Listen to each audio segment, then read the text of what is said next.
Infinity Games Podcast. Hello, everybody. Welcome back to the Infinity Games Podcast. This is episode 7? 7. Yay! My name is Lucky number KelryxsKing. 7. 7's my favorite number, man. Like, actually? Yeah. Like, no joke. I fucking love the number 7. I don't know why. Because it's lucky, right? Sure. Sure. Okay, well, that's KelryxsKing, because I Yay. just cut him off saying how lucky 7 is, and I am Jukeboxhero. Yay! Yeah, So in this that guy. episode... yeah, that guy. That guy. God, I tried to do that back in the day. Just try and make an internet personality, just, I'm that guy. Oh, God. The douchiest kind of guy. No. Perfect. But on this episode, we're going to tell you the games that we've been playing. We're going to give you a hidden gem. And then we're going to analyze Studio Ghibli covers, DVD covers. And we're just gonna kind of tell you what we think the movie could have been about based solely on what the cover is. Whether we've seen it or not, because Jukebox has seen almost every Ghibli movie under the sun. I have seen... There's about 4 I haven't seen. Yeah, whereas there are about 4 that I have seen. No, few more than that, but... The only reason I haven't seen those other 4 too is because I have a rule, and so does my girlfriend, that we have to watch them, like, either in a theater or an actual physical release. That's fair. No torrents or downloads or bootlegs or anything like that. That's good. That way you get the best possible experience. There's no fuckery or anything. Though, I do have a bootleg of Howl's Moving Castle. I love that thing. Yeah, I found that for like $2 at a secondhand store. And it took me a while to kind of realize it was a bootleg because they did a really good job on it.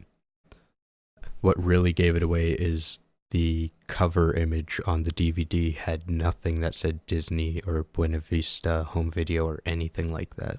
Yeah, that's kind of and I know giveaway. Disney always puts that stuff on the disc. Yeah, for sure.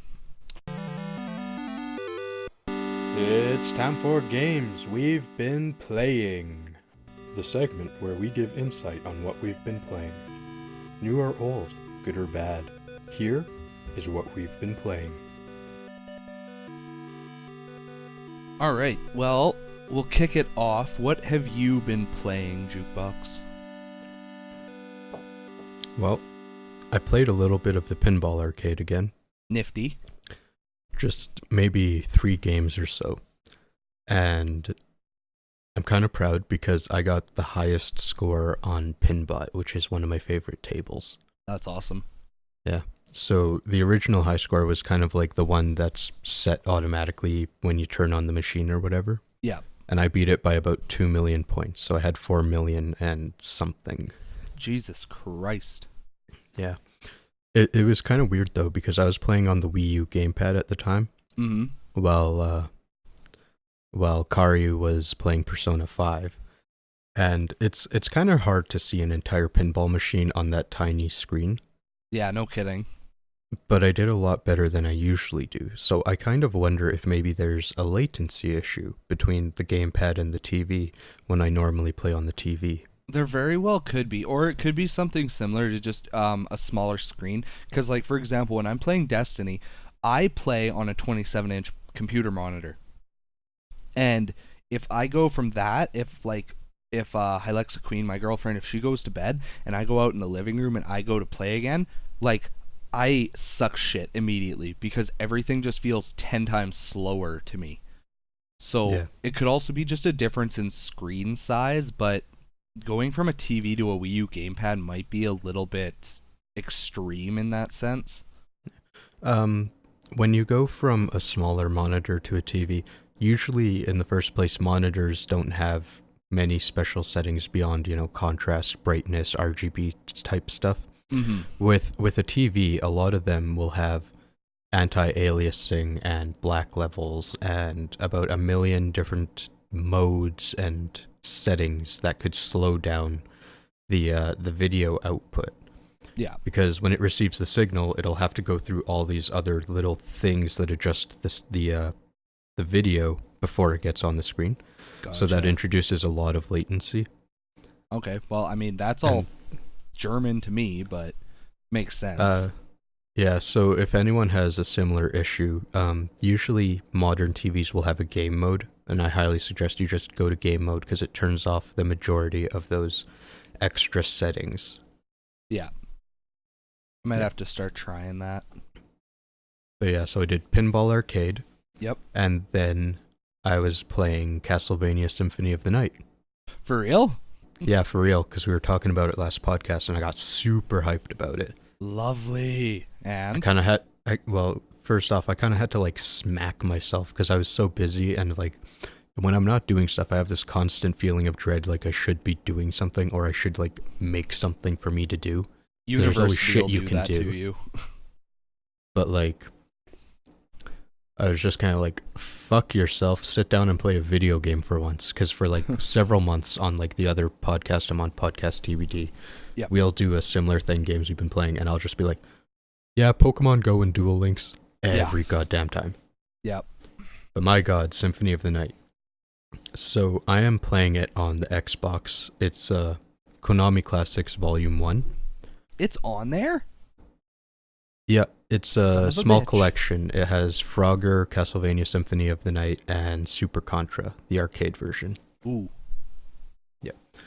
So the way I'm playing it is they actually have an enhanced version. And it's kind of just a form of anti-aliasing. So you know how PS1 graphics are crazy blocky and whatnot? Yeah. It just kind of smooths everything out. Okay, I gotcha. Yeah, so I've been playing it like that. Mostly because playing old games on an HD TV, like 240p, does not go well. No, typically they look even worse. Yeah, because especially since most modern TVs, they don't go that low. They'll have scaling for 480p, yeah, but not 240. That's so why. And correct me if I'm wrong, but that's why if you have like a brand new like HD LED TV or whatever, and you try to plug your NES into it, and you try to play like Duck Hunt or something, it doesn't work. Like it works, but the gun doesn't register properly because the TV isn't designed to handle that kind of shit. It's way too advanced. Because I remember when I got an NES, like my second NES, like back when I first started getting into collecting more, and that was the first thing that me and Jukebox tried to do. We wanted to play Duck Hunt, and it did not work worth a damn on my TV. Yeah, which made me sad. Yeah, but oh well. The reasoning's a little different. It doesn't have to do with 240p. Mm-hmm. It's the way modern TVs refresh. So way back in the day when you had a CRT, they ran at 60 hertz. Modern TVs still are at 60 hertz, but that's how many times it refreshes a second. When an old TV would refresh, it would do it line by line. Gotcha. So as it refreshed, your target was a white box, and the light gun just had a little sensor in it, and if it was in line with the only part of the TV that was actually emitting white light, it would detect it and it would count as a hit. So because it refreshes line by line, you kind of have a bit more time to register that hit. With a modern TV, it refreshes the entire screen at once. So it's like a flash and it's gone. That's the biggest reason why light guns don't work on modern TVs. Gotcha. At least retro light guns. I don't know if there's even modern light guns anymore. No, I don't know. We'd have to look into that, I think, because I couldn't tell you. The closest thing you have is like Link's crossbow training, but that's still just the Wii mote and like the Wii sensor. Yeah, exactly. Yeah. But yeah, so Symphony of the Night, I checked right before we started recording. I'm 35% done. And I don't know if you have to be like 100% done to beat the game, or if it's kind of like Super Metroid where like I beat the game and I only had 75% completion. Well, there are a couple of ways to go about it. The percentage in Symphony of the Night is based on how much of the castle you've explored. Oh, okay. So based on that, I believe you're a little over halfway through the first castle. And then you'll get to first. you'll get to the quote unquote final boss, and it'll go one of two ways. Either you're gonna have specific spoilers. I'll keep it as spoiler free as possible. I'll leave it up to you to do what you want, but pretty much the way it works is if you have certain items equipped when you fight the final boss, the castle will flip itself upside down, and then you get to go through it again in reverse. Yeah. Which is super I kind fun. of figured, because there's actually Xbox achievements in this version, and one of them's like the reverse castle, get 280% and shit. And I was like, oh, okay. Yeah. Because, I mean, I reached the guy where you can buy stuff from, and I bought Dracula's castle map, and it looks very small.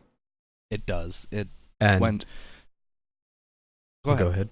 Oh, I was gonna say once you have all of the movement abilities and everything, like the double jump and all that shit, then it's like pathetically small. Like you can get from point A to point B in no time.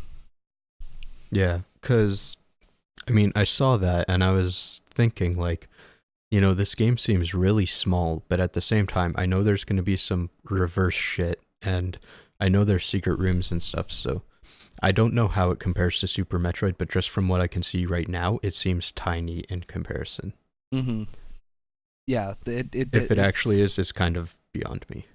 It's not actually that tiny, because like you'd think that the castle going upside down or whatever wouldn't change very much, but it actually makes the entire, like, it's a completely new experience. Like it really, it's actually, honestly, I was very surprised the first time I played through Symphony of the Night, because I was like, oh, everything's upside down, whoop-de-fucking-do. But suddenly, like, things that you didn't notice on your first playthrough are suddenly like, there's suddenly like pitfalls and shit that weren't there that were, you know, just standard holes in the roof that didn't matter, and like all this other shit. It's actually super cool.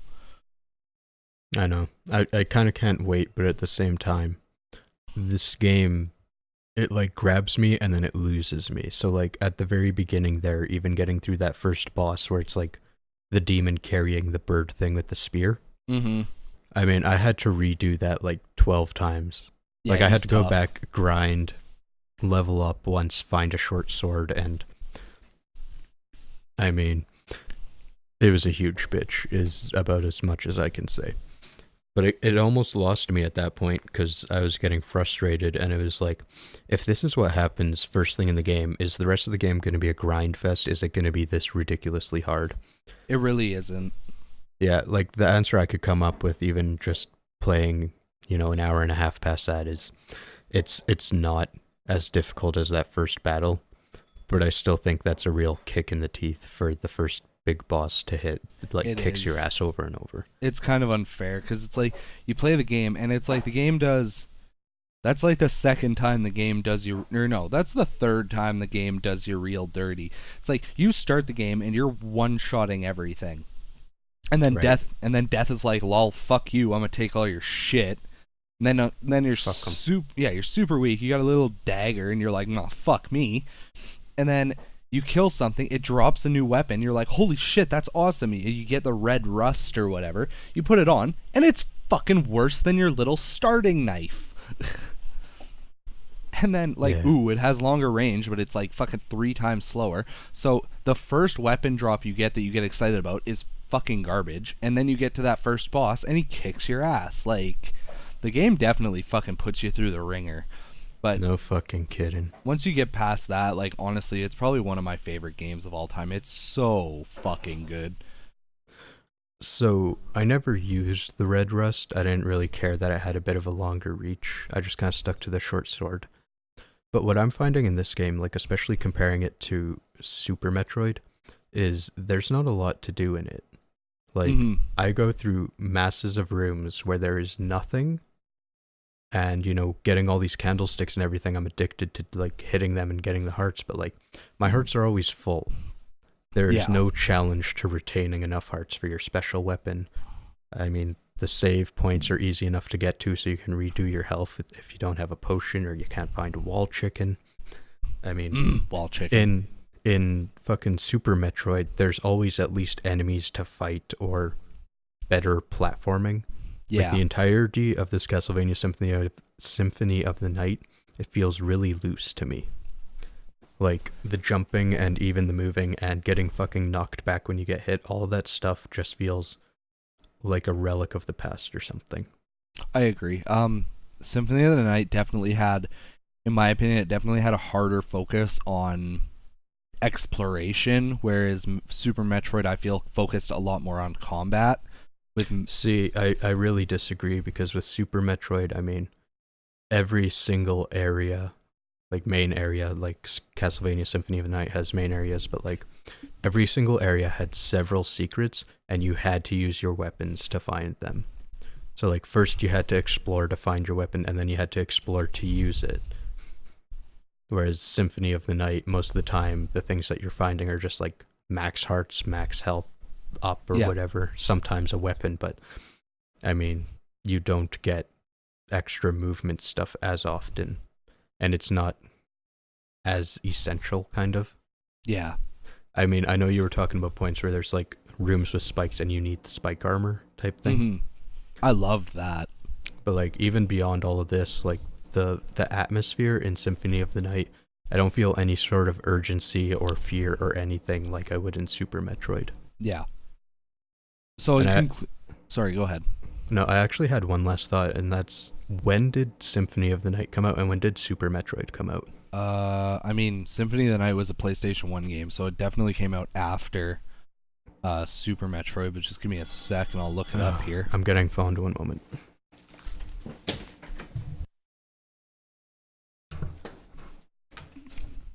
Okay, I'm back. Okay. So, did you find the years? Yes. Super Metroid came out 11 days before I was born. It came out on April 18th, 1994. Jesus. And Symphony of the Night came out almost exactly 3 years later. It came out March 20th, 1997.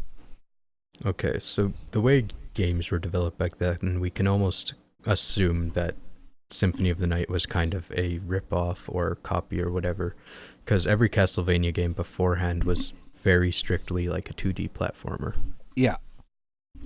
So I wonder when the term Metroidvania became a thing.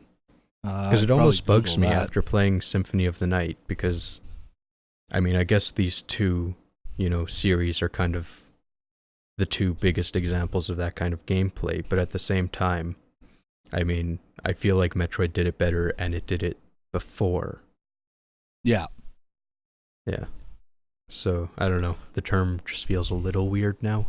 It does, when you really think about it. Yeah. It's like first Metroid back in like 86 or 87 or whatever still had the same gameplay, but that's back when Castlevania was still level-based platforming. Yeah. Me personally, I think, like, in conclusion, if you have to choose between either playing Symphony of the Night or Super Metroid, I'd definitely play Super Metroid first. Also, simply because it came out first. So I feel like if you play that one, because I stand by Symphony of the Night. I think it's probably one of the best games ever made. Like, it might fall short in a couple of areas, but, like, I've never played Super Metroid, for example, so, like, I'm biased towards Symphony of the Night, whereas Jukebox has beaten Super Metroid, so he's more biased towards Super Metroid, right? But as he's the only one who's played both, it gives it a hard... it's hard to find the common ground on it, How about this? Play both. Yeah, do that. Because they're both fucking amazing. Yes. And we're going to move on to what Kelryx has been playing. Oh, God. So, I've been playing Duel Links a lot more than normal. Yugi Moto came back as a random appearance duelist, so I was trying to farm him as much as possible, and I got pretty lucky. I got 3 Beta the Magnet Warriors, I got 3 Alpha the Magnet Warriors, and the second last time I dueled him, I got a Prismatic Valkyrion. Yum. So I shit my pants pretty hard when that happened. I was like, oh my god, thank you. But unfortunately, I didn't get Gamma, which sucks, but hopefully next time he comes around, I'll farm him out for a Gamma and maybe get lucky. Hell yeah. So I was stoked because I actually made a really good like Magnet Warriors deck, it's pretty dang consistent, which is nice.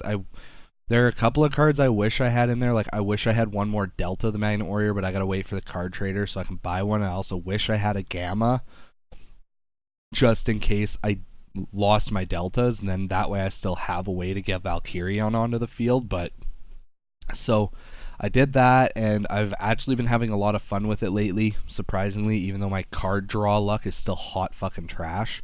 And so right now in that, I'm trying to get an enemy controller from Kaiba, but it's not going well, so hopefully he smartens up and drops it for me soon.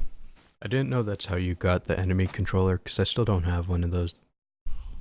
Yeah, he can drop it at either level 30 or level 40, and to my knowledge, that's the only way to get one, is to just get lucky and have him drop them. Because I have never... Oh, I guess I shouldn't say never, because I've had to, but I've only played against Kaiba like 4 times. Yeah, he's tricky, because he's got like enemy controllers and shit, and he's got Vorse Raider, which is a problem, because it's a 1900 attack monster. Yeah, it's not fun. You really gotta have like a deck ready for him. Yeah. No kidding. It kind of sucks. But I think Vorse Raider is a level 40 Kaiba thing. The times I've dueled him on level 30, he doesn't pull it out. So if he does have one, then I never see it, but he definitely has them when he's at level 40, which is a problem. And then the other game that I picked up lately, and I'm gonna rant because I'm salty about this. It made me mad. It's a really minor thing when you look at it in like the grand spectrum of things, but it pissed me off. So I recently picked up Dragon Quest VIII on the 3DS again. Nice. Oh yeah, you know where this is going. So I bought that back when it first came out because I'd played Dragon Quest VIII on the PS2. I'd loved the ever-living shit out of it. It is honestly probably one of the best RPGs ever made. Like turn-based, I just grind-a-thon best. Like, I don't grind in RPGs. I hate grinding in RPGs. Like, I'm playing Pokemon. That's the main reason that I can't beat a Nuzlocke to save my life, because I hate grinding. I love grinding in Dragon Quest VIII. That shit's satisfying as hell. So anyways, and like, I love this game so much. I said to my girlfriend the other day, I was like, you know what? I think I'm going to start a new game. And she was like, why? You haven't even beaten it. I'm like, well, after I beat it. And she's like, okay, well, what's going to be different? I'm like, I'm going to play through barehanded. I'm going to only level up fisticuffs. I'm going to see what happens. Oh, great. So, anyways, here's where my rant starts. And it has to do with experience. Because I just noticed this, and I don't know why. It lit a fire inside me. I got really fucking angry about it. So, right now, I'm grinding on Slime Hill. And, like, so the thing is, you find metal slimes throughout the game, right? And they drop stupid amounts of experience. But their defense is so high that you either need specific skills to damage them, or you have to get lucky and hit a critical. So, the most experience you can get from a single enemy in Dragon Quest VIII is 30,100 experience, which comes from Metal King slimes. So I'm just like farming away on Slime Hill, which is the easiest place to get them to spawn. I'm just farming away. And then I noticed something. I'm like, my character's levels are all over the place. Like, my hero is at 83, Yangus is at 88, like, Mori and Red are both at like 81. And then Angelo's at, I think he just hit 80, and Jessica's at 79. Like, Jessica's just way down there. So I'm like, what the fuck? Has she been, like, dead forever? Like, has she been dead during, like, a lot of major boss fights or something? So I go into my status screen, and I took pictures of this, so I'll show you the next time I see you, Jukebox, just to kind of, like, show you how fucking ridiculous it is. But, so in most RPGs, you can see your character's experience totals, like all of the experience they've garnered throughout the entirety of the game. Because, like, I know you can do it in Pokemon, I know you can do it in Dragon Quest, I know you can do it in most Final Fantasy games. So, I go into that, and I look at Yangus, who's my highest level character. He's level 88 right now, and he has a grand total of 53 million experience earned. And I'm like, shit. That's a lot. So I'm like, okay, well then Jessica must be in like the 40s or something. She must be at like 48 or something. This makes no sense why she's 9 levels lower. So I go and look at hers and just take a wild fucking guess what her experience is at. 53 million. Fucking right it is. I don't fucking understand. Like, why? Why is one character 9 levels fucking higher? It makes no sense, especially when he's like the single strongest character in the game. He hits the hardest, he's got the most health, and his special moves are complete bullshit. And yet, what does Jessica have going for her? She's the weak, wimpy mage. Like, that's it. That's all she's got. Her whip moves aren't really that special. Her sex appeal moves aren't really that special, and her fucking stave moves are it's like whoop-de-doo, a little more magic. Like, she's 100% a pure mage. You'd think if anything she'd be the highest leveled character because she needs the extra HP and shit. They took one of the worst fucking things and made it like a mandatory part of the game. Like fucking Pokemon, even fucking anytime in Pokemon, all 6 of my fucking Pokemon, I want them to be like the exact same level. It's like an OCD fucking thing. Like, this game, fuck. They're just making it like impossible not to have characters at different levels. Exactly. And here's the part that, because for a second I was like, oh, well, no, this kind of thing happens in other games. But it makes sense in other games. For example, if I'm trying to level up a fucking Caterpie, and it like, because Pokemon does this too, different Pokemon have different experience caps. The ones that stick in my head the most are like any legendary versus Azumarill. Now, like Azumarill, if you want to get her from level 1 to level 20 to level 100, she requires 800,000 experience. 800,000.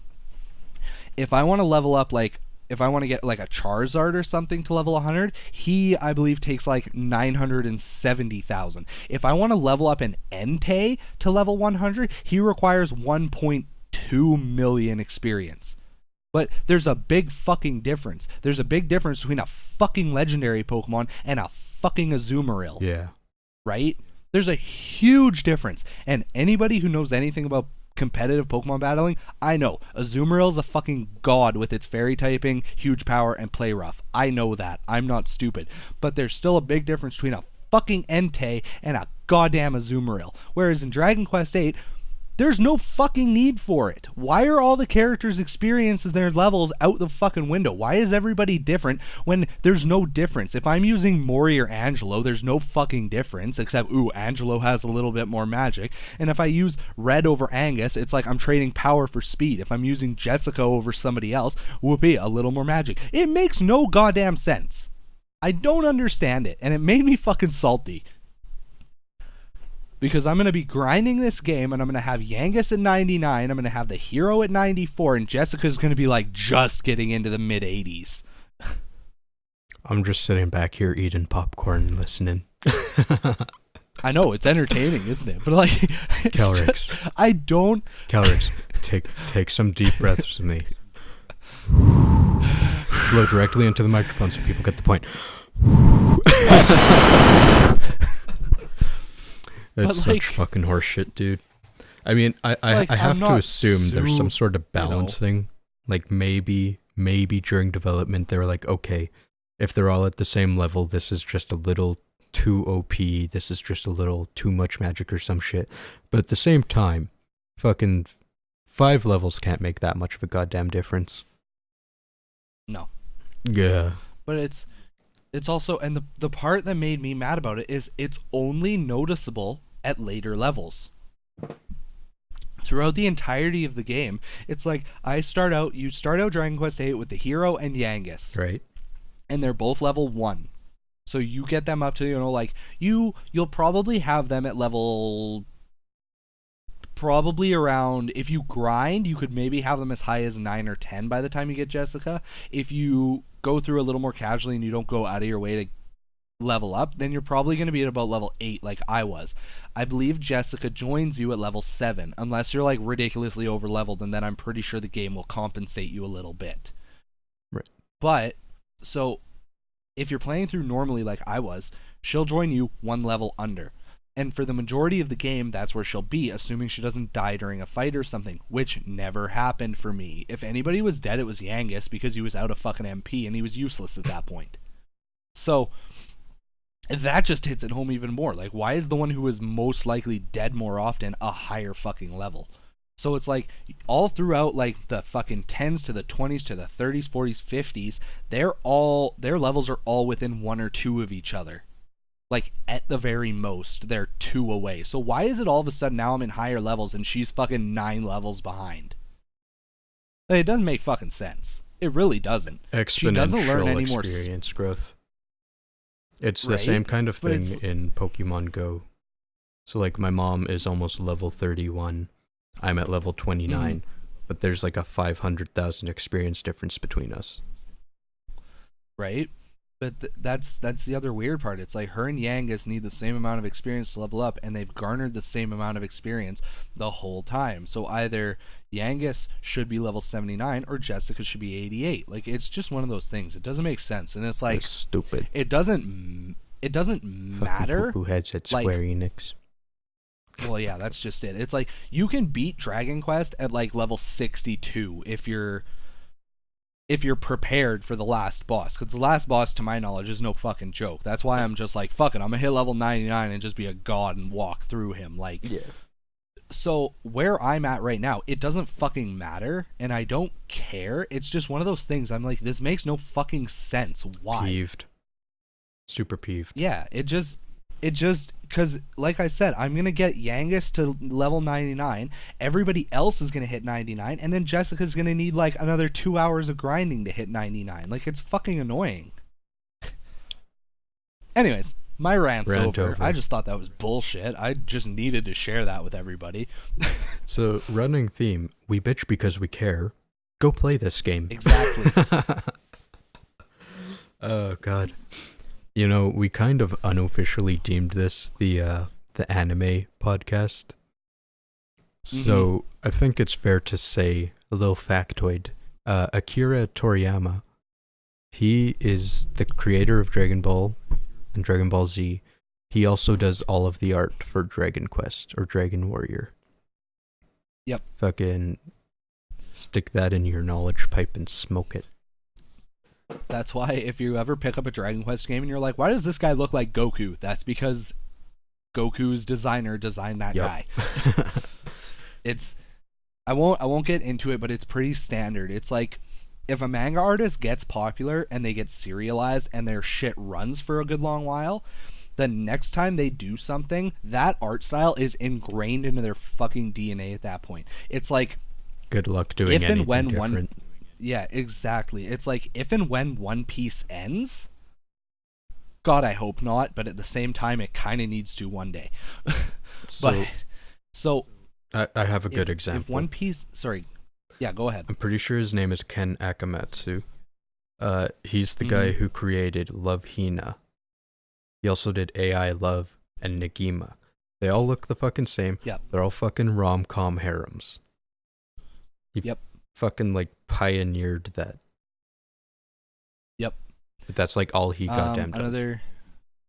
Another good example recently is you know what Beelzebub is, Yeah. right? So Beelzebub ended, and then the author started a new one. It's called Hungry Marie, and I've been reading it, but it's kind of it's not grabbing me so far. I'm hoping it kind of speeds up, but it's the same thing. The main character looks exactly like the main character in Beelzebub. The main heroine looks exactly like the main heroine in Beelzebub, and it's just that. It's like, so if One Piece ends, then, and if, assuming he's not 94 years old at that point, assuming Ichiro Oda does another manga after that, it's gonna look damn near identical. Yeah. It'll be completely fucking different, but it's like the main character's probably gonna look like Luffy or Zoro. The main girl's probably gonna look exactly like Nami. Like, that's how it is. It gets ingrained in your DNA after a certain point, right? And I mean, it's fine having an art style and sticking to it, but when your characters look to, like, if someone didn't read the mangas, if you showed them the two characters and they were kind of indistinguishable, that's a problem. Mm-hmm. That's why the manga artists tend to give them, like, specifically different haircut styles and stuff like that, just to give them their own sense of self. But so I forget, did you have a hidden gem you wanted to talk about, or was it just me? you, and I think this would be a very good segue since you're talking about One Piece. Exactly. Fucking sticking to the anime theme here. Dun, dun, dun. So the hidden gem, I've mentioned this in a couple of past podcasts. I've also talked about the embarrassing way that I got this game, which I'll give you the short version. But the hidden gem I'm talking about is a Wii game called One Piece Unlimited Adventure. It came out in North America January 2008. It was developed by, again, Barian, who maybe Jukebox has heard of them. I haven't. Okay, so I don't know what else they've done, if they have done anything else. And it was published by Namco Bandai, because I believe Bandai owned the rights. They didn't own the rights, but they had some of the rights to American One Piece at that point in time. So, of course, they're the publisher that you're going to have to go through. Right.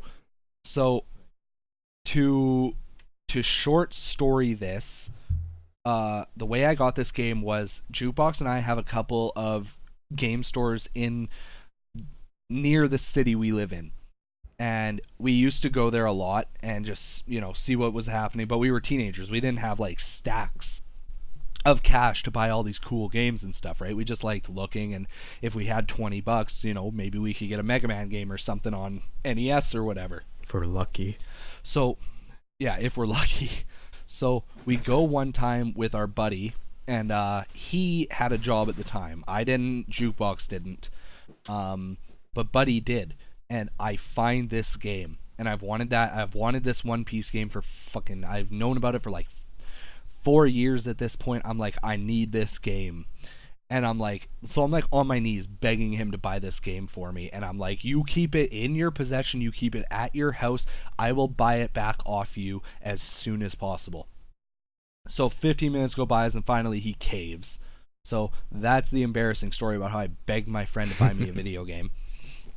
And I did pay him back. It took me a couple of weeks of chores around the house to get the $40 to pay him back, but worth it. So tell me, we are a little bit. I remember Sorry? when you got this, because I was there, and I remember Yep. you being excited as shit, and I remember going over and seeing you play it, but I can't fucking remember anything about the gameplay.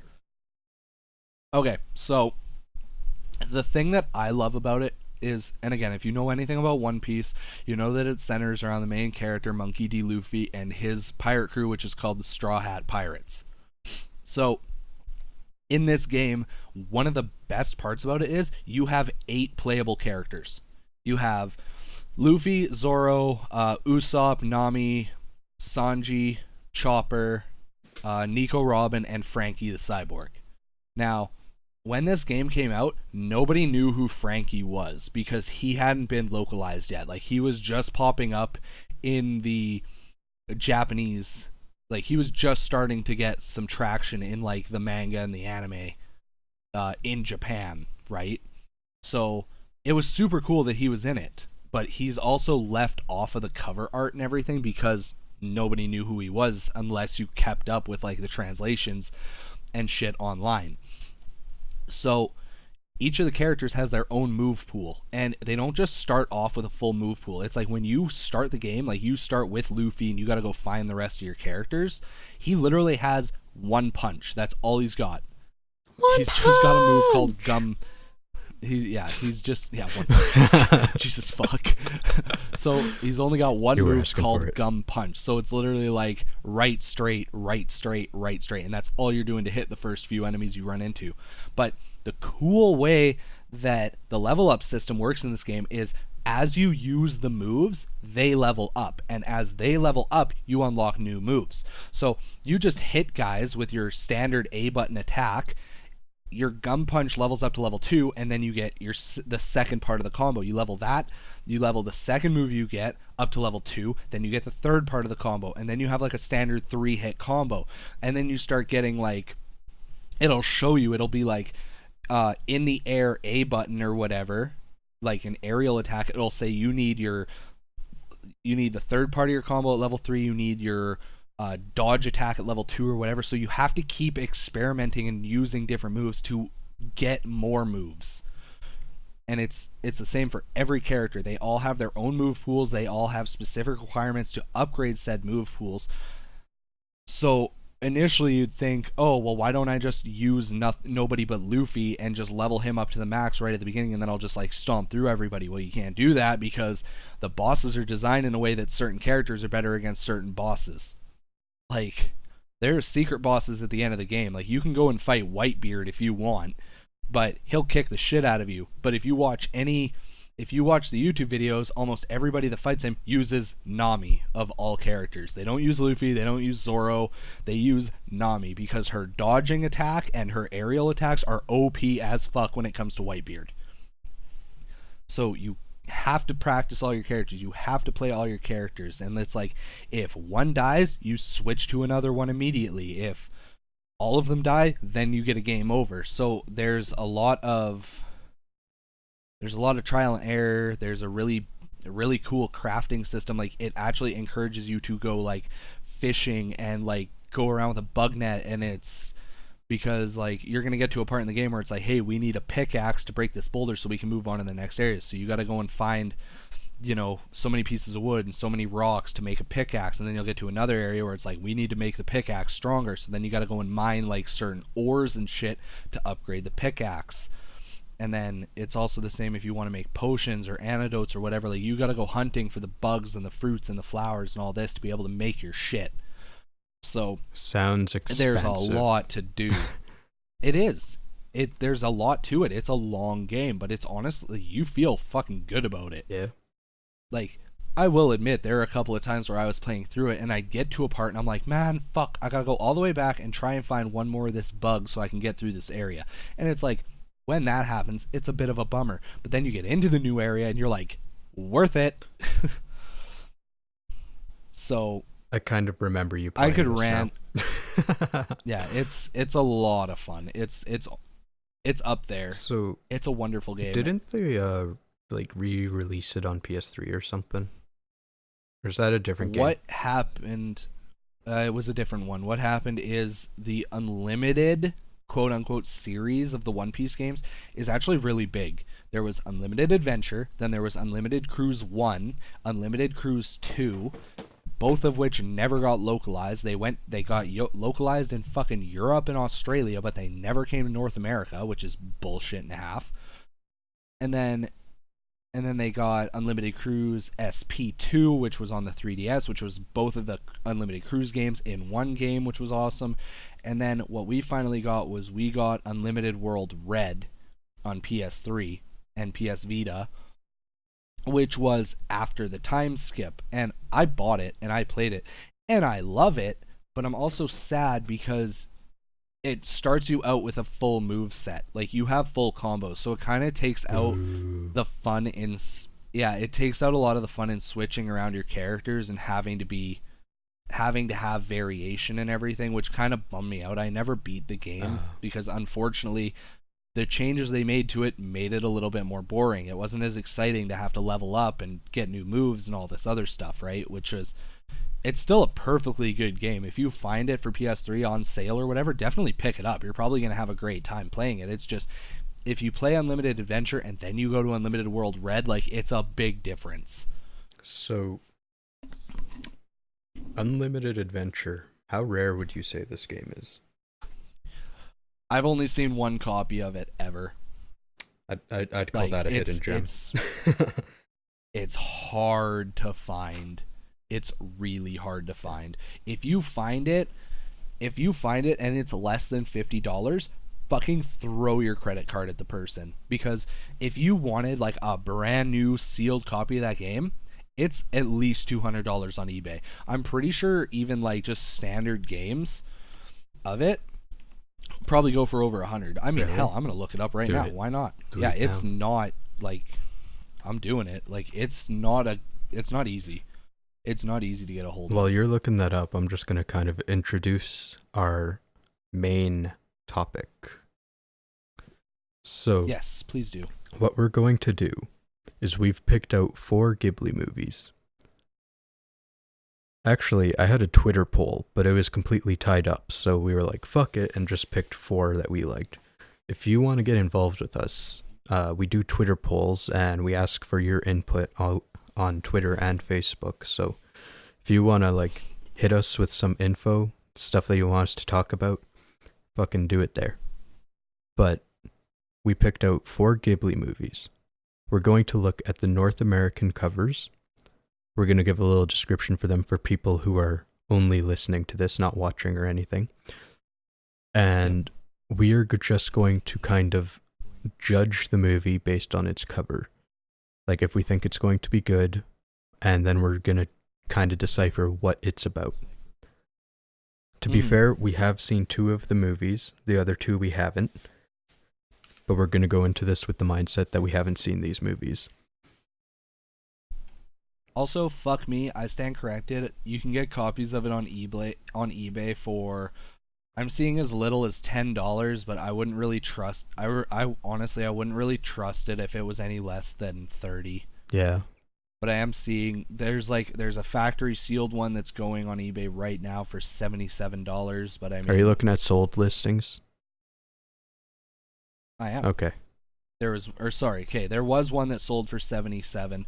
There are some that sold at $30, one that sold at $15, and then if I go to ones that are currently available, I'm seeing 21, 38, 28, 40, 47. Like, you have no excuse. So it's hit or miss. Go take in your recyclables or something. Go get some money. Throw it at your computer screen and get a game. Yes, because it's such a good game, honestly. If you enjoy the One Piece anime or the manga or whatever, even if you're not like a diehard fan like I am, like I will fight you if you insult it, except Jukebox, but he's an exception. But I will fight you if you don't have a specific solid reason why you hate it. So anyways, but if you've watched the anime, if you liked it, if you read the manga and you enjoy it, definitely if you find this game, buy the shit out of it. Play the shit out of it, love the shit out of it, and then either tweet at us or comment on Facebook or comment on YouTube and tell me how much you loved it and how right I am. That was Hidden Gems. Moving on. That was Hidden Gems. Yay! So the first one that we're going to look at was Miyazaki's last movie, The Wind Rises. So this is the North American Blu-ray release from Disney, of all people. And just from the cover, you kind of have a blue background with a couple clouds. There are 2 people standing under an umbrella kissing each other. 1 male, 1 female. The female is holding one of those paint trays and painting on an easel. And there is kind of a paper plane flying above them. Kelryx? The fuck do you think this is about? That's what I'm trying to figure out, because it's like, now, disclaimer, this is one of the movies that Jukebox and I saw. It actually had a limited run in North America. We did manage to see it in theaters. We even traveled to the big city to see it on a bigger screen and whatnot. Yeah, so, like, we've seen it. Like, I know what it's about, but, like, you see this cover, you get no clue the fuck it's about. Like, if I had to guess, I'd say, like, childhood friends or something. Yeah. So I'd say childhood friends. The dude works for a living, and the girls just, like, based on how they're dressed, you have to assume it takes place, not in the 2000s. I'd say, like, maybe 80s at the very latest, probably before that. So, because the man he's wearing a cap. I'd say maybe a fedora, but I think that's a bit of a stretch. He's wearing a long sleeve shirt with the sleeves rolled up. It's tucked into his pants. He's wearing a belt. And there's a briefcase laying on the ground, which it could be the girl's, it could be her painting supplies, it could be his, I don't know. So I'd assume, like, he works for a living, and this girl's just, like, chilling at home, like, painting her days away, or maybe she's because I don't know. It's honestly really hard to fucking tell. Like, all I can assume is the dude works. I can only like, if I had to guess, I'd say that the paper airplane, like, maybe that's, maybe she was like the girl across the street and he threw paper airplanes to her with like notes and shit. Oh, that'd like, be fucking adorable. Wouldn't it be though? That'd be like before texting and when your parents won't let you have a phone in the room. Lol. You get fucking creative. That fucking tin can telephone don't work with shit. Gotta use paper airplanes. But that's just it. It's honestly really hard to derive what the movie is about just from the cover. So, presented just with this cover and the title, The Wind Rises. The wind rises, therefore it pushes this fucking paper airplane up, right? So... Yeah, and her skirt. Yeah, a little bit. So, here's my idea, what this could fucking be about. Oh, please. Paper airplane competitions. She paints his airplanes, he folds them all up, and he fucking throws them up into the wind. He knows how the fucking wind works. He's a wind whisperer. Motherfucker, awesome. Motherfucker wins all of these goddamn competitions. But this guy and this girl, they were just friends. But he's smacking on her. He wants some. That's how these Ghibli movies go, right? No, you know what he's doing? He's not kissing her. He's whispering in his ear, and he's like, "If you put lead-based paint on my fucking airplane again, I will cut you. You will not walk away. I will paint my next plane in your goddamn blood, woman." That's what he's doing. Yeah, that's why the umbrella is white, so that later when he does stab her, it gets all fucking red. Because it won't show him killing her. It'll just show him walking to his next competition with a red airplane and a red umbrella. And you fucking know what happened. You know why they're red. Oh god, this got dark. Ghibli don't get that dark. Do we want to... No, Ghibli don't get that dark. But, okay. Let's move on to the... Should I explain or do we want to quickly quote and tell them what it's actually about, at least for the two that we've seen? You know what, I'll do it for this one and I'll say it real quick. So the guy is an airplane designer. The girl is his wife. Oh, that sounded lovely. I'm sorry. The idea behind the movie is kind of the struggle between art and war, because this guy, he thoroughly enjoys making or designing planes. It's kind of his art. He's extremely good at it. But they're in World War II Japan, where they're designing planes to be used in the war. So he has that struggle. And then with this girl, she... Should I give a spoiler warning?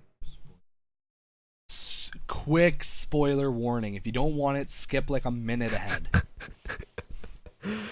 She dies. From tuberculosis. Yeah, so that's kind of, ties in with The Wind Rises. Yes. And the big symbolism part is he knows she's dying. So his airplanes keep failing. They never make it through testing, even though they're great airplanes. They work, but then they fail right at the end. And the last airplane he designs, she dies, and it works. Yep. Which is to symbolize, like... It's his greatest design, and it's used in World War II, and every single last one of them gets destroyed. Yep. Yeah. It's a great movie. It's really good. Go watch it. Fucking nothing about paper airplane competitions. Nah. We had those in school, though. Good times, good times. So, the second one we're doing here, Kiki's Delivery Service. Now, we know Disney released this on Blu-ray, DVD, and all that, but we're going back to, I think it was 98 that they released it, the VHS cover from Buena Vista Home Video, the original North American release. Kelryx, why don't you tell them what's on this thing? I was about to say, can I describe it? It's a little involved. So, On the front of the cover, the very first thing you see is there's a girl flying on a broomstick. She's wearing a super plain dress. She's got a bag slung over her shoulders with, those are muffins, right? I mean, they look like muffins. Yeah. We're going to call them muffins. And there's a cat, a black cat, hanging off the front of the broomstick. Like, he's about to fall. He's hanging on for dear life. And then under that, like, she's clearly in the air. And then there's just, like, I don't even know why it's there, to be completely honest. But just underneath her, just going along, is a little dorky Where's Waldo kid on a bike. And the bike has, like, a giant airplane propeller coming off the front of it. Some sort of fandangled flying machine.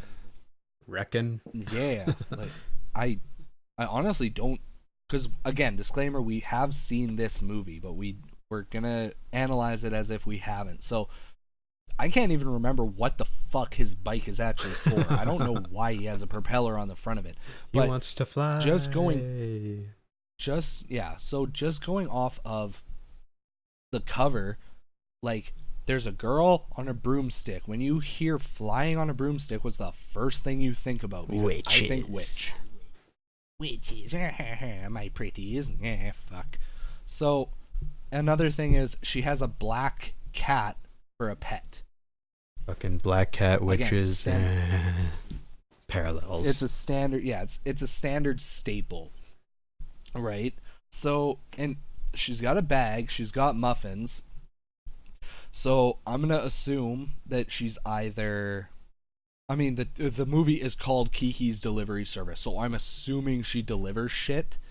Otherwise, that's a very, very misleading title. But so now my only question is, and we can't determine this, does she deliver all manners of things, or is she a baker on the side and she delivers her product to the people who order it, or does she, you know, like, there's 100 fucking variables. Like, what does she deliver? Is it just muffins, like what's in her bag on the front of the cover? Does she deliver whatever, as long as you pay her appropriately? I really don't understand what's up with the kid with the fucking airplane propeller on the front of his bike. I don't understand. Okay, so let me hit you with this idea. Hit me. I assume the girl is Kiki. Fucking great deduction skills right there. Her witch mother sent her off with a bag of muffins to be delivered to Satan. Little rituals, you know, they're witches. They gotta keep them happy. Sometimes they like mother's baked goods. Just sometimes he likes their buttered biscuits. It has, don't be fooled, the muffins have... Satan likes a muffin top. The muffins had... Yeah, Satan likes a muffin top, and also the muffins are baked with orphan tears. And the muffins are also baked orphans. Yeah. So, this little motherfucker on this bike flying machine is trying to steal her fucking cat. Cause the cat's like falling off. He's like, I'm gonna get that pussy. Yeah, obviously. Cause, like, you know, witches, they kind of need their familiars. So he's trying to steal that goddamn cat, cause, you know, he's seeing this cat all up in the air, and he's like, oh, that's not safe. I gotta save that kitty. Fucking SPCA or some shit. Now he's with PETA. He's with PETA? That's what it's called, right? Yes. That makes... Spoiler warning, at the end, the cat falls, and it gets shredded to pieces in the airplane propeller. Oh, God, these Ghibli movies get so dark. So anyways... They're so misleading. The whole point of her delivery service is to get muffins to Satan. This kid is with PETA trying to save this cat who's, like, dangling off a broom. And she just has no fucks to give because she's so happy. She's like, I'm going to deliver muffins to Satan. You want to tell him what this movie's actually about? Yeah, we'll do that. So pretty much... I gotta say first, I think my version's better. I would watch your version. I would probably need therapy after, but I would watch that. But so the actual premise is witches are commonplace in the world of Kiki's Delivery Service.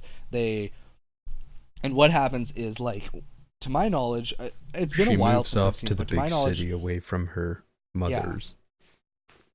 Yeah, because once you come of age, you're assigned to a specific city and location, and you're supposed to be the witch of that location. So like her mother is the witch of a certain location, and her main occupation is like she's an alchemist. Like she makes like potions and remedies and everything for the people who need them. They are good witches. They aren't hateful like, pieces aren't of like shit. They aren't like the wardy, I'm gonna steal your kids and cook them in a fire, Hansel and Gretel style. Like no, like they're good witches. They're there to help people. They're there to make lives easier because they can do shit other people can't. Like normal people can't be flying around on a broomstick. So Kiki gets assigned to the city, but it's up to her to figure out what she's good at and what she can do. Like as she's flying to the city at the beginning, she comes across another witch, and this other young witch is like, I'm a fortune teller. I'm going to go to the city and I'm going to be a fortune teller for the people. Whereas Kiki, she doesn't know what she's going to do yet. Yeah. So she gets there and she just, I think she like happens across like a bread store or something, and the lady's like, "Oh, you're a witch. You can fly. Like, can you deliver this for us?" And yeah, she gets room and board. there for begins that, pretty much. Yes. So she becomes the town FedEx essentially. So I can't remember for the life of me what's actually up with the kid with the propeller on his bike. So with him, he just kind of happens upon Kiki because he sees her flying, and his whole deal is he actually just wants to fly. So he's trying to make a flying contraption out of his bike with this propeller. And I'm gonna tell you right now, you need upward lift, not forward lift, if you want to fly. I mean, if you put some wings behind that thing, he'd at least, get some air once in a while. You need ailerons, son. But yeah, that's pretty much his whole deal. And then at the end of the movie, it's like a huge heroic scene where she like saves him because she can fucking fly.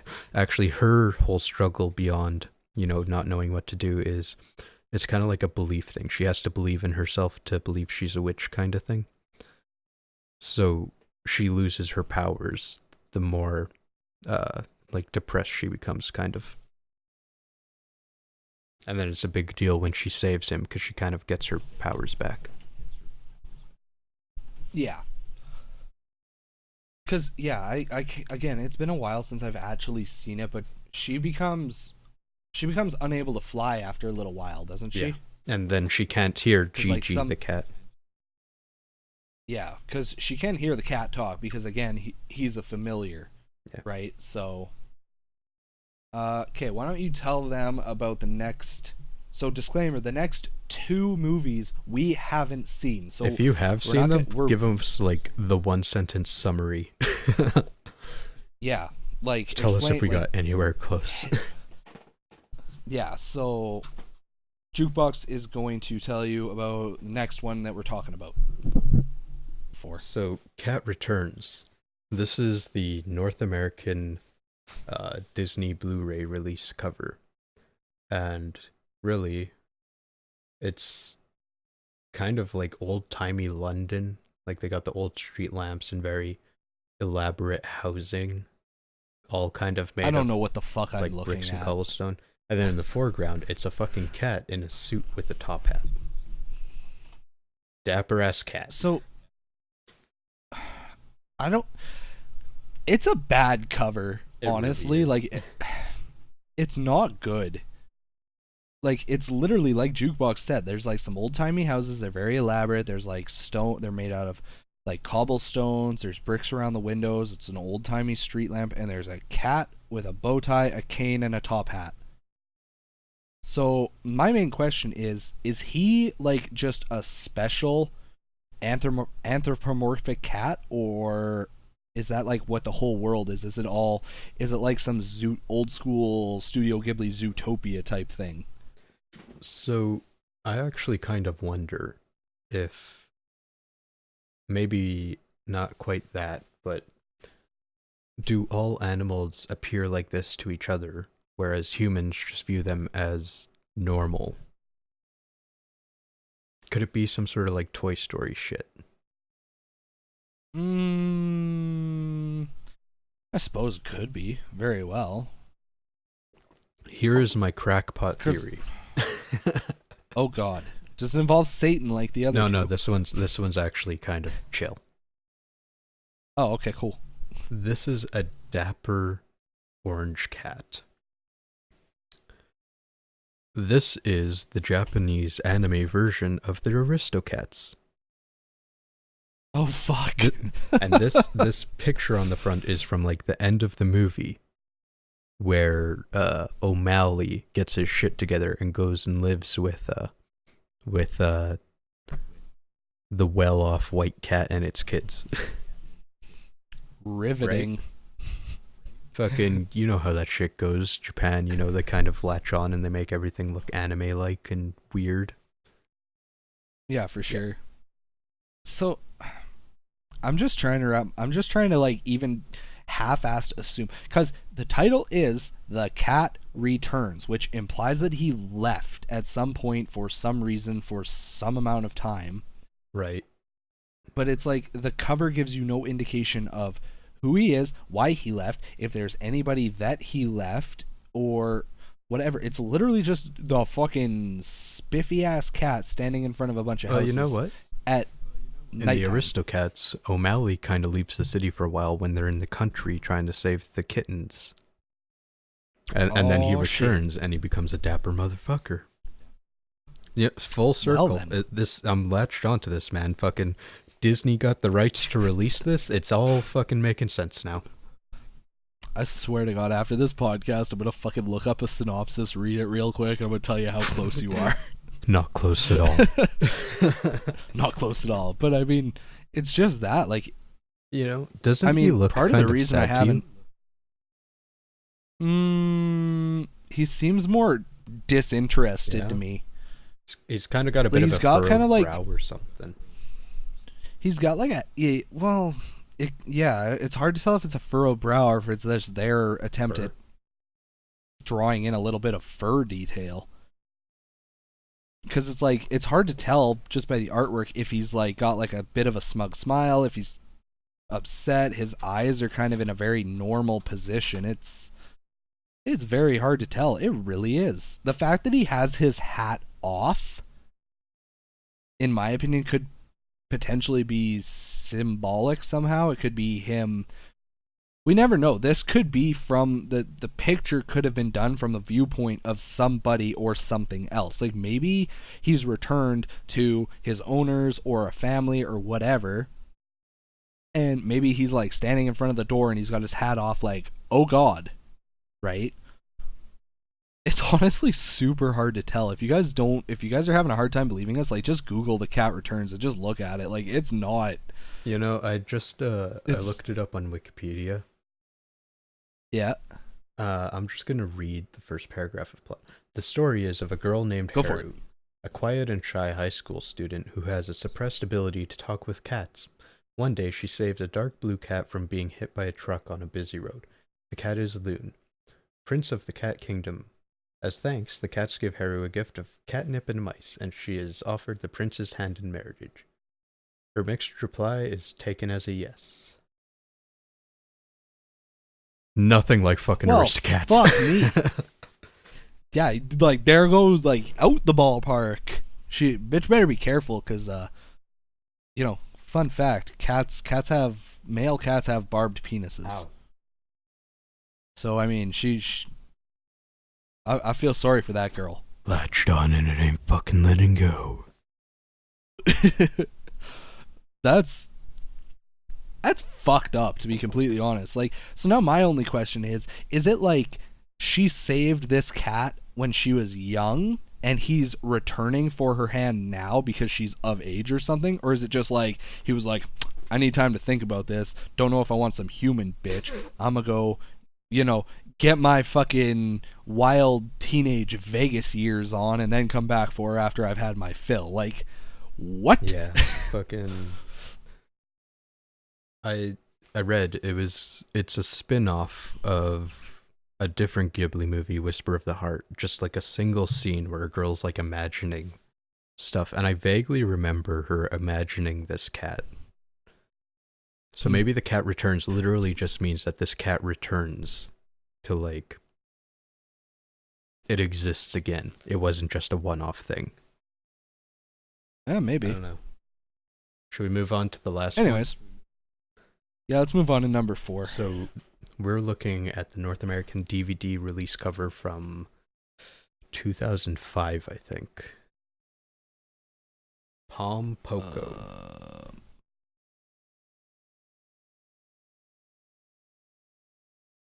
So this one... Oh, am I going first? Oh, I didn't know. I thought maybe you were still looking for the picture. This one was... No, I got it. Okay. This one was directed by Isao Takahata. So he is kind of lovingly referred to as the other guy at Ghibli. So everyone knows Hayao Miyazaki, but the majority of the other films, especially the early ones, so like their first 5 to 10 films kind of, were done by Hayao and Isao. So Palm Poco, this cover, they look like they're on the porch of, a traditional Japanese house with the sliding doors. The doors have holes in them, they're crooked, and it's like 12 tanukis. Fucking raccoon motherfuckers just sitting having a blasty blast in front of this house. Yeah, if you don't know what a tanuki is specifically, it's a Japanese raccoon dog. And in the mythology, they're able to like transform, they're tricksters. They have massive nut sacks, etc. They have gigantic nut sacks. And I'll say, just from having to find this picture to get Kelryx to look at, they depict them quite largely in the movie. Nice. Very full. Very fertile. Jesus. So, at the very bottom here, it actually says, a fantastic tale of survival. So I'm going to give you my normal-ass idea, and then I'm going to give you my fucking crackpot idea. So I'm going to assume, because they're kind of mythical beasts or whatever, that this is the last remaining family. And they kind of have to survive as wherever they live is modernizing. Maybe they're tearing down these old traditional Japanese houses, or they're becoming decrepit, and people are not believing in them or something, and they just kind of have to save their way of life and keep people believing in them. That's about as normal an idea as I have. That's my main I'm wondering if they're like physical beings that are living in these houses or whatever, or living in the forest, or if they're spirits of the houses and shit like that. Like, that's what I'm wondering, because I definitely think you're probably right about like modernizing or whatever, because I can't imagine what else a fantastic tale of survival and like an old beaten up Japanese home. There's not many other parallels you can draw from that, it's... So, the tree in the background too, it has fall colors, and they have this kind of box of whatever they harvested in front of them. So maybe a part of the survival is keeping their harvest. Like maybe people are trying to develop on that land or something, and they need their harvest to survive. Yeah. Preparing for winter and all that. Do you have any crackpot theories, or should I go ahead with mine? This is the inside of a tanuki testicle.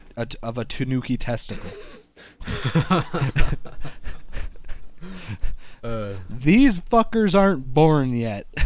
No, I'm joking. That's like really crackpot. God, no, I got nothing, to be completely honest. Okay, so like, I don't know. They're all singing and dancing, so I'm assuming either they've come to peace with the fact that they're fucked, or they survived or whatever, got what they wanted, and they're like, "Kumbaya, my lord." So, fucking gather around the campfire. Let us sing a campfire song. So, what else do we know Tanukis from? There's a Tanuki in Shaman King, I know that. No. Think video games. Nah, son of a bitch. I know in One Piece, like, it's not true, but Chop... It's super common.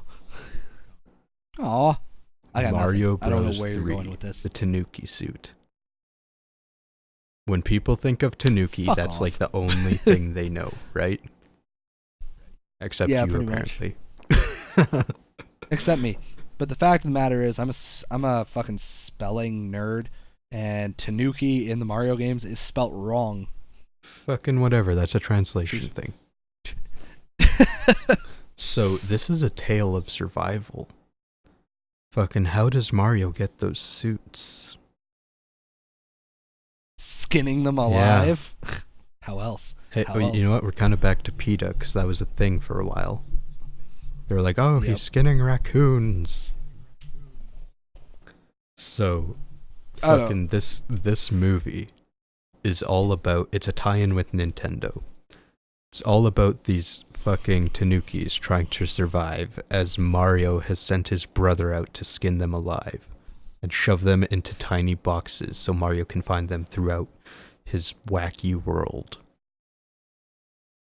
You know why they're all so happy? Because they just sacrificed the youngest one. They got Mario.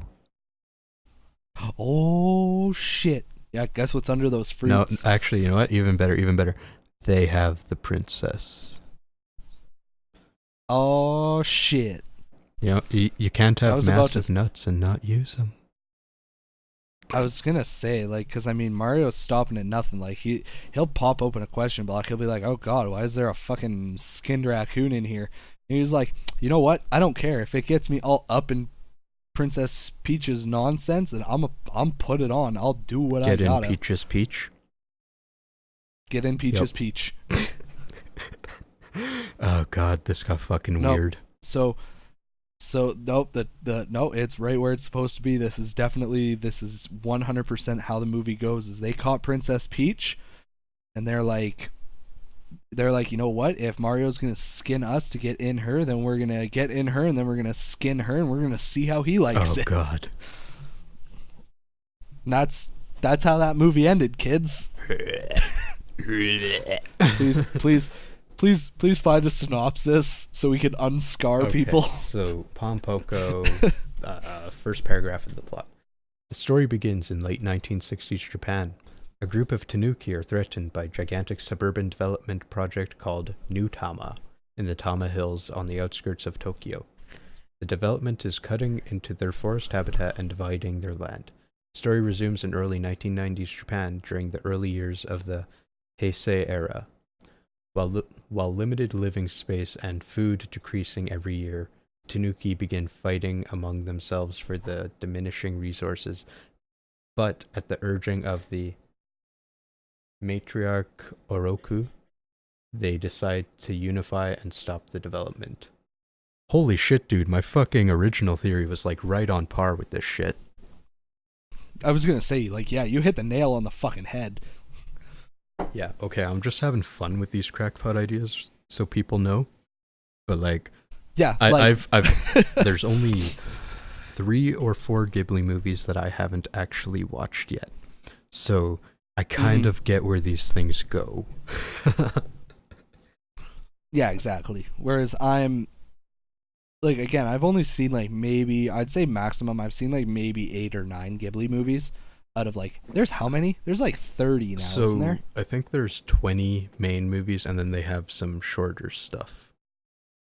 Gotcha. So like, I recently got Ocean Waves, which was a TV film from 1993. It's not included in the main list. Okay, so then that thing's probably only like what, like maybe 45 minutes long? 72. Well, fuck me, alright. So Jukebox has a better understanding of like the natural direction these movies tend to go.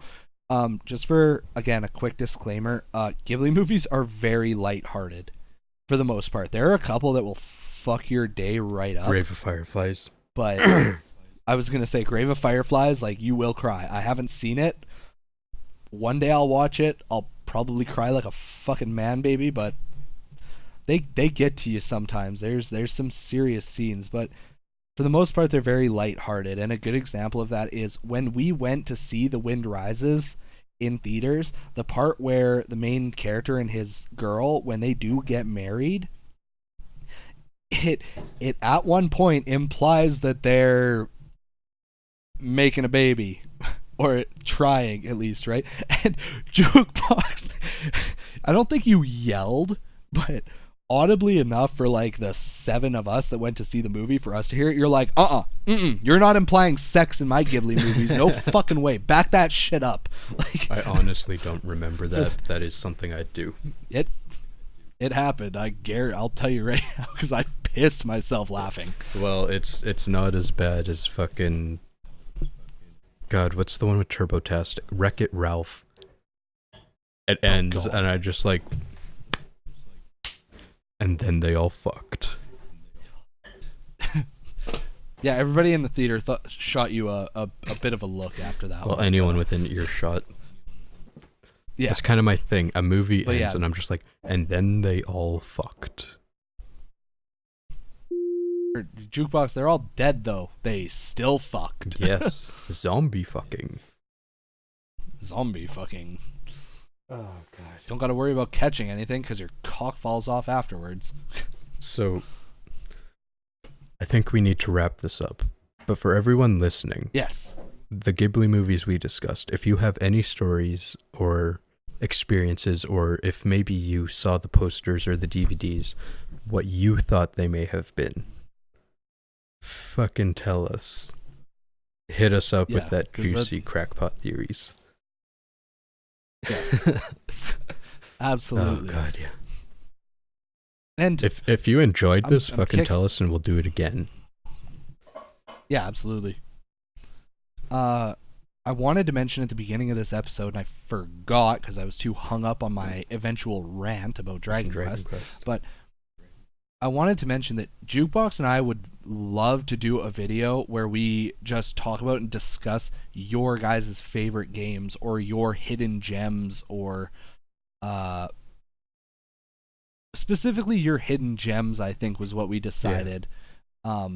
Or if you have a game mechanic you want us to elaborate on when we do Mechanics Workshop, then send us a tweet, comment on our Facebook page or YouTube, or so hit us up with your favorite hidden gems or a game mechanic that you think is very unique within gaming. So you can definitely YouTube comments, but you can tweet at us at games_podcast, or you can post on our Facebook at Infinity Games Podcast. Yep. So fucking, because we'd doing one of those videos would be the tits. I think that'd be a lot of fun, just talking about a bunch of different hidden gems. Hell yeah. So yeah, definitely tweet us, comment, anything, get a hold of us somehow and let us know about your hidden gems. And with that, I am Jukebox Hero. I'm KelryxsKing. And this is the Infinity Games Podcast. Goodbye. Bye-bye. So if you've been listening this far, you should subscribe to us. You can also find us on iTunes and the Google Play Store.